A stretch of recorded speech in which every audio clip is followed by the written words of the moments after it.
نداء إلى مناضلي ومناضلات الجبهة الشعبية لتحرير الساقية الحمراء ووادي الذهب بالعيون المحتلة. تحية يملأها الوفاء والصمود والتضحية والعطاء والثبات على عهد الشهداء رفاقنا ورفيقاتنا الأعزاء. وفي هذا الظرف الحاسم من كفاح شعبنا قد قرر المبعوث الشخصي للأمين العام للأمم المتحدة الخاص بالصحراء الغربية السيد ستيفان دي ميستورا زيارة المناطق المحتلة يومي الاثنين والثلاثاء المقبلين الموافقين للرابع والخامس من شهر سبتمبر الحالي، وهي الزيارة التي تأتي بعدما كانت سلطات الاحتلال المغربي قد منعت المبعوث الشخصي الحالي من زيارة المدن المحتلة عدة مرات مخافة إطلاعه بشكل مباشر على حقيقة ما يدور من جرائم وانتهاكات في حق أبناء الشعب الصحراوي.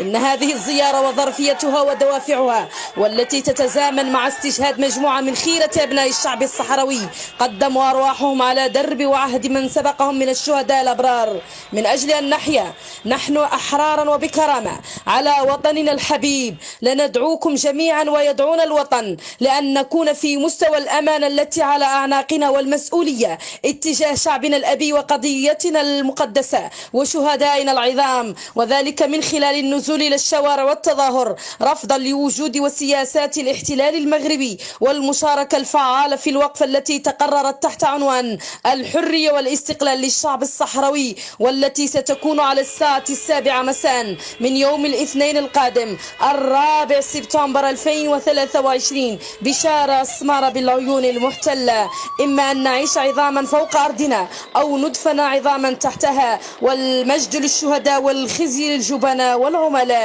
الصالحة محمد البشير بوتنجيز العيون المحتلة.